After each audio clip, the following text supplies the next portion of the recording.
how to convince others, how to you impress others. आज हमारी गुफ्तगू है वो है दूसरों को आपने कायल किस तरह करना है, अपनी बात दूसरों से कैसे मनवानी है। इस मौजू पे आज हमारी गुफ्तगू होगी। सबसे पहले इस फ़न को जानने के लिए, इसे समझने के लिए ज़रूरी है कि आपका सामीन से तल्लुक़ हो, मुस्कुराएं, उनको एक अच्छी सी मुस्कुराहट दें, इससे आपका तल्लुक़ बन जाएगा। तल्लुक़ जब आपका बनेगा उसके बाद वो आपकी बात सुनेंगे। अच्छा सुनना बेहद ज़रूरी है। जब तक अगला आपकी बात नहीं सुनेगा वो आपकी बात कभी नहीं मानेगा। बात ध्यान से सुने, यानी आप में ये सलाहियत होनी चाहिए कि आप अगले को मजबूर कर दें कि वो आपकी बात गौर से सुने। जब आपकी बात गौर से सुनेगा फिर वो आपकी बात को मानेगा। अब इसमें एक बड़ी अहम बात यह है कि आपका मैसेज बहुत क्लियर होना चाहिए, वाज़ेह, शफ़ाफ़, कोई उसमें इबहाम ना हो, लफ्ज़ आप कोई चबा ना रहे हों, जुमला जो है ना कोई कटा फिटा ना हो, आवाज़ बहुत ही ऊंची ना हो और बहुत धीमी ना हो, बल्कि एक दरमियान रफ्तार से आवाज़ों के तक पहुँचे। जब तक आपका मैसेज अगले के दिलो दिमाग तक नहीं पहुँचेगा कभी भी जो है ना बात उसको समझ नहीं आएगी। बात को आपने दिल में डालना है और दिमाग में उतारना है, तब बात समझ में आएगी।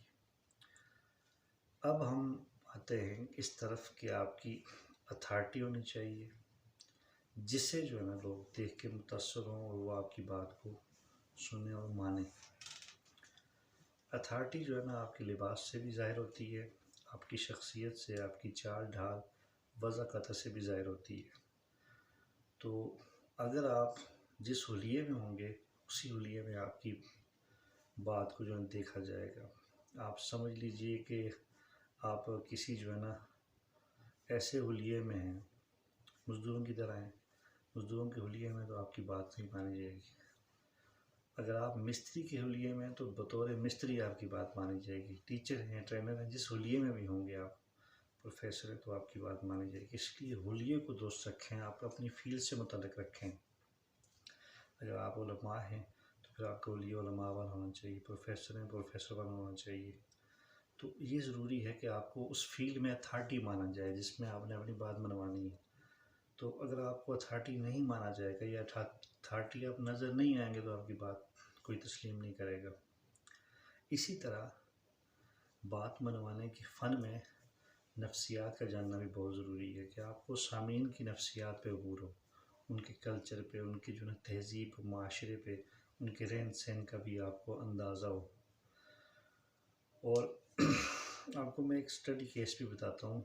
चंद दिनों पहले जो है मेरी एक दोस्त से मुलाकात हुई, होटल में बैठे हुए खाना खा रहे थे। वो जो ही मुझे उन्होंने देखा तो देखते ही उन्होंने झटपट अचानक जो है उन्होंने मुझसे कह दिया कि जी बिल आप पे करेंगे सारे का सारा।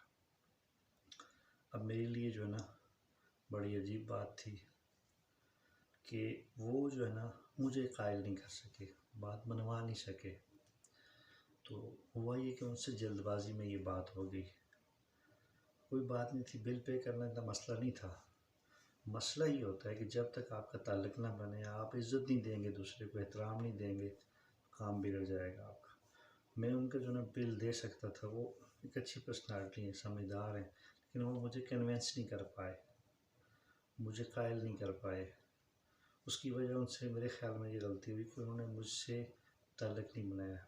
कैसे हैं आप? खुशी हुई मुझे आप आ गए, बड़ी खुशी हुई कि आज आपसे मुलाकात हुई है, बैठें, चाय पिएँ, खाना खाएँ। जब इस तरह की बातें होती तो उससे मैं कायल हो जाता। यही सूरत हाल हम सब की नफ्सियात है। एक दफ़ा जब हम धौंसते हैं दूसरे के ऊपर, धौंस जमाते हैं, अगला नहीं मानता, भाग जाता है वो। कभी भी धौंस ना जमाएं, बस अपने ताल्लुक़ को मजबूत रखें। उसकी जो ना दूसरे की बातों में दिलचस्पी है, उनकी ज़ात में, उसकी शख्सियत में दिलचस्पी लें, तो वो जब ताल्लुक़ बनेगा।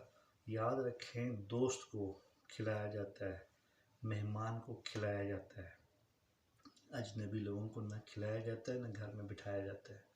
جب آپ کا انداز اجنبیوں والا ہوگا یا صرف مطلب کا انداز ہوگا، مطلب حاصل کرنے والا انداز ہوگا، تو کبھی بھی جو ہے لوگ آپ کی بات مانیں گے نہیں۔ بات منوانے کا فن جو ہے بہت وسیع موضوع ہے، اور اس کے حوالے سے میں انشاءاللہ مزید جو ہے کچھ چیزیں آپ کے سامنے رکھوں گا۔ اب تک کے لیے اتنا ہی کافی۔ اللہ حافظ، فی امان اللہ۔